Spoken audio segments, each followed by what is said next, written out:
জীবনে একা কি করে চলবেন যদি আঘাত পান? আঘাত পেলে মানুষ কিন্তু সহজে ভুলতে পারে না সেই আঘাতের যন্ত্রণা। বিভিন্ন রকম লোক আপনাকে আঘাত দেয়। বন্ধু-বান্ধব, আত্মীয়স্বজন, অফিসের কলিগ, আপনার স্ত্রী, আপনার ছেলে, কখনো কখনো আপনার ধর্মপত্নীও। এই যে আঘাত সহ্য করতে করতে মানুষ একসময় খাঁটি সোনায় পরিণত হয়। কামারশাল দেখেছেন তো? সেখানে দেখবেন লোহাকে পিটিয়ে বিভিন্ন ধাতু তৈরি করা হয়, জিনিস তৈরি করা হয়। সেখানে লোহার উপর বারংবার আঘাত করা হয়। এই যে আঘাত করতে করতে সেই লোহাটা কালক্রমে একটি বস্তুতে পরিণত হয়। মানুষের জীবনটাও কিন্তু সেরকম।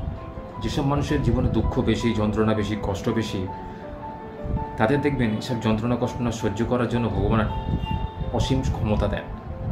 সেই অসীম ক্ষমতা আপনি সহ্য করতে পারবেন কি পারবেন না, সেটা ডিপেন্ড করে আপনার মনের উপর, আপনার চারিত্রিক বৈশিষ্ট্যের উপরে। এই যন্ত্রণা বা কষ্ট, বেদনা, এটা কিন্তু সব জনকেই ভগবান দিয়ে পাঠান। কারোকে কিন্তু কোনো জীবনেতে সে দুঃখ কষ্ট পায়নি এরকম দেখা যায় না। কোনো না কোনো সময় সে দুঃখ কষ্ট পেয়ে থাকে। শারীরিক কষ্ট, মানসিক কষ্ট, আর্থিক কষ্ট, এই তিনটে কষ্টের মধ্যে আমাদের প্রত্যেকের জীবন মানুষের।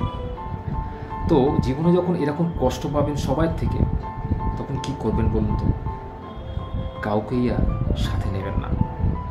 জীবনে একা চলার মানসিকতা তৈরি করুন।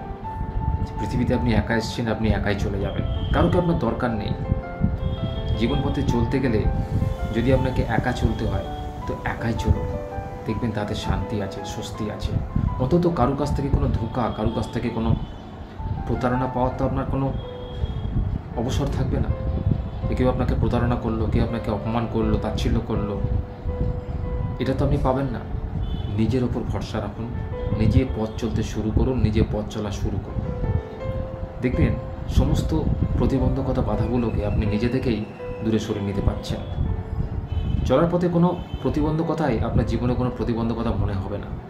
আপনি নিজেকে এতটাই শক্তিশালী করে ফেলবেন যে কোনো দুঃখ কষ্টই আপনাকে আর বিচলিত করতে পারবেন না। সমস্ত ঋতুতেই আপনি যেন নিজেকে তার সঙ্গে মানিয়ে নিতে পারবেন। সমস্ত পরিস্থিতিতেই আপনি নিজে স্থির থাকবেন। তো সর্বপ্রথম আপনাকে কি করতে হবে? সর্বপ্রথম আঘাত পেলে, কারো কাছ থেকে আঘাত পেলে, সে মানসিক আঘাতই হোক আর আর্থিক আঘাতই হোক, পেলে সে আঘাতটাকে সহ্য করে না থেকে মাঝে মাঝে বিদ্রোহ করুন। অর্থাৎ বিদ্রোহ মানে আমি মারপিট করার কথা বলছি না। বিদ্রোহ মানে মন থেকে সেই ব্যক্তিটিকে জীবন থেকে সরিয়ে দিন। যে আপনার দুর্বলতার সুযোগ নিয়ে, আপনার ভালো মানুষের সুযোগ নিয়ে আপনাকে বরাবর আঘাত করে এসছে, তাকে একদম ক্ষমা নয়, সে ক্ষমার অযোগ্য। এই জাতীয় লোকেদের জীবনে একদম প্রশ্রয় দেবেন না, একদম টলারেট করবেন না। জীবন পথে চলতে গেলে এরকম প্রচুর লোকের সন্ধান আপনি পাবেন, যারা নিজেদের কার্যসিদ্ধির জন্য আপনাকে অনেক আঘাত করবে, কটু কথা শোনাবে, আপনার বিরুদ্ধে প্রচার করবে। কেননা তারা জানে যে আপনাকে সহজে ভাঙা যায় না, বা আপনাকে সহজে জয় করা যায় না। আপনাকে যা বলবেন সে করবে, কিন্তু আপনি তা করতে রাজি হবেন না। আপনি যখন রাজি হবেন না, তখনই আপনি আঘাতটা পাবেন তার থেকে।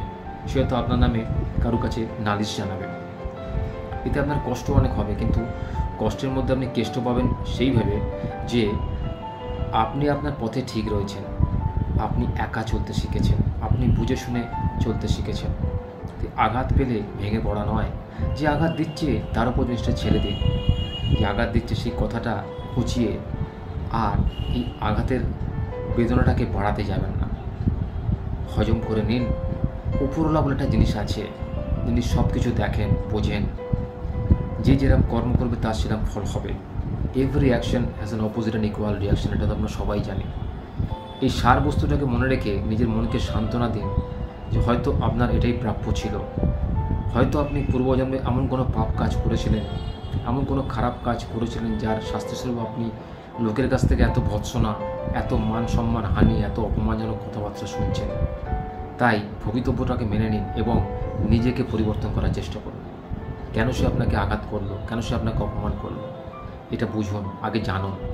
জেনে সেই মতো নিজের জীবন যাত্রাটাকে নির্বাহ করুন, নিজের প্ল্যানিং করুন, পরিকল্পনা করুন, কী করে আপনি আঘাত থেকে বাঁচতে পারবেন, কী করে নিজেকে সেফ সাইড করতে পারবেন, এটা জানলেই আশা করছি আপনার এই সমস্ত আঘাত আর জীবনে কোনো ক্ষতি করতে পারবেন না। আপনি সব কিছুকেই হজম করে জীবনযাত্রার পথে নিজেকে জয়ী করতে পারবেন। আর আপনারা যারা এই সত্য কথা দেখেন তাদেরকে অনুরোধ, আপনারা একটু লাইক করুন। যারা যারা ভালো লাগছে, আমার এই কথাবার্তাগুলো ভালো লাগে, তারা একটু লাইক করুন, তাহলে আমি উৎসাহ পাই আর নতুন নতুন কিছু আপনাদের উপদেশ দিতে আমি প্রেরণা পাই। তো আজকে এই পর্যন্তই, আবার আসবো নতুন কোনো কথা নিয়ে। কথা হবে, সঙ্গে থাকুন, সত্য কথার সঙ্গে থাকুন, আপনারা নিশ্চয়ই ভালো থাকবেন।